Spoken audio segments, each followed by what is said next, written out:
Bonjour à tous, un beau soleil aujourd'hui dans la région et des températures estivales, ça va continuer comme ça demain. Ce week-end on attend quelques nuages, mais l'atmosphère restera agréable avec des températures aux alentours de 25 degrés.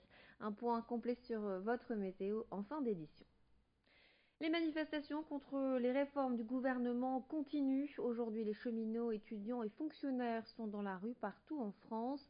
À Lille, le départ de la grande manifestation a été donné à 14h30, porte de Paris.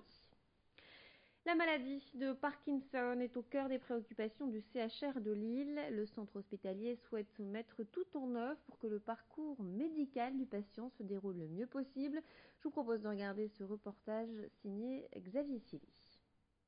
Aujourd'hui, 22 000 personnes dans les Hauts-de-France sont touchées par la maladie de Parkinson, une pathologie qui peut bénéficier de traitements efficaces pourtant quand on la détecte tôt, car elle peut parfois être bien cachée. Le diagnostic va être établi sur principalement un ralentissement des gestes, de la motricité, des sensations de raideur qui s'installent insidieusement, et puis parfois, mais pas toujours, un tremblement de repos.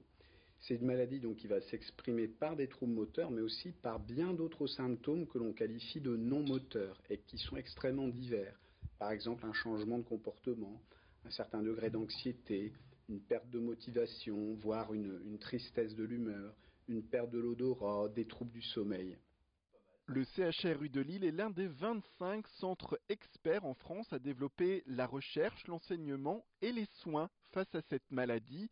Il va réunir ce 20 avril au pôle recherche des patients, des associations de malades, des professionnels de santé, mais aussi des aidants, avec un objectif, mieux coordonner les traitements de chacun. L'originalité et la qualité du programme de cette réunion, c'est justement de se centrer sur ce parcours de soins avec le côté multiprofessionnel, que ce soit les médecins, les paramédicaux, les kinés, les orthophonistes, aides-soignantes, infirmières, psychologues, et en lien aussi avec les associations de malades, notamment l'association France Parkinson.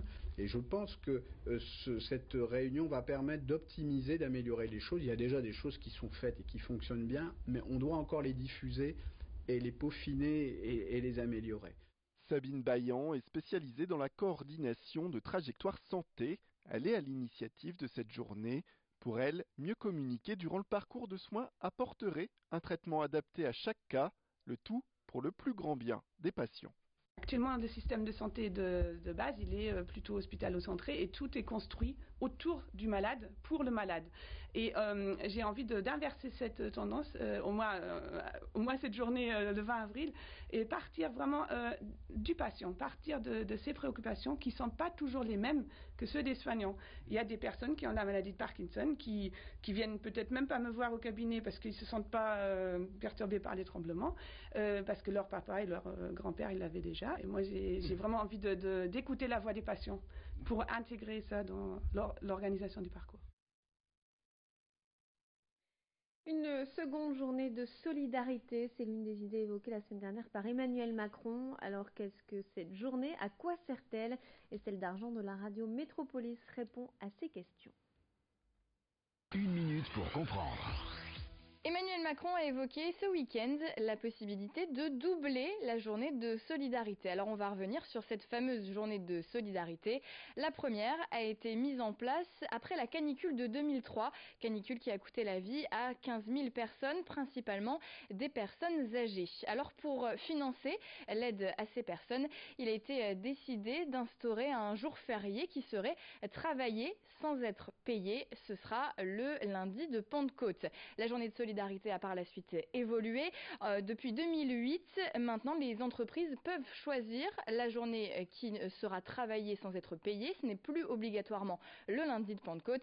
Les entreprises peuvent également décider d'en faire cadeau à leurs salariés.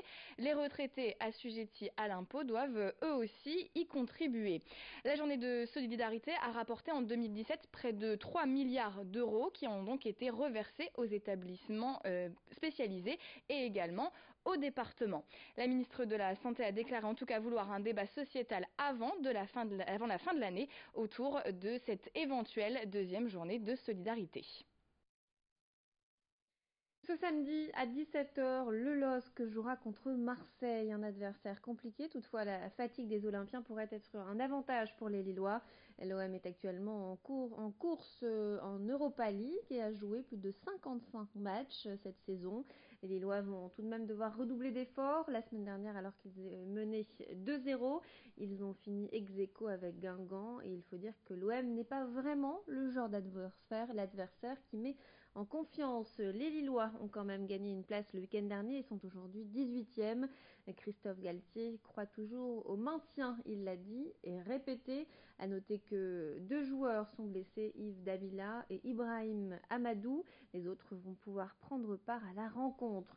Le LOSC a donné une conférence de presse ce matin, propos recueillis par Vincent Vieillard. C'est le lot des équipes qui sont mal classées. Alors, est-ce que ça se travaille? Est-ce qu'on doit en parler? Moi, je ne suis pas quelqu'un de superstitieux. Mais la réussite, il ne faut pas penser que la réussite ou la non-réussite, c'est la faute à pas de chance. Je pense que les équipes qui entreprennent le plus, et les équipes qui vont le plus entreprendre, celles qui jouent pour le maintien, seront les équipes qui se sortiront de ce piège-là. L'usine Toyota forme ses employés de demain. Le constructeur automobile lance un programme de formation en partenariat avec l'Éducation nationale. Au programme des cours au sein même de l'usine d'Onain. Des cours proposés aux élèves de Bac Pro et CAP venant de 9 établissements du Valenciennois et des alentours. Les jeunes en terminale peuvent d'ores et déjà s'inscrire à ces formations. Ce nouveau dispositif permettra à l'avenir de répondre aux besoins de l'usine Toyota qui vient d'ailleurs d'annoncer un vaste plan de recrutement en janvier. Explication de Luciano Bando, le directeur de l'usine d'Onain, au micro de Brio Gorchi. Le passeport Toyota est un processus que nous avons développé avec l'Éducation nationale pour pouvoir répondre à une demande de Toyota qui est le recrutement futur de près de 700 salariés. On a un projet de recruter, de passer de 3900 à plus de 4500 salariés. Un des points est le recrutement en CDI de nos intérimaires que nous avons aujourd'hui. Ça, c'est déjà parti. Nous en faisons 15 à 20 par mois depuis septembre. Et puis aussi, on veut travailler avec l'Éducation nationale pour avoir d'autres salariés qui viennent du monde de l'école qui ont passé le passeport d'intégration. C'est la fin de notre édition. Tout de suite, vos prévisions météo.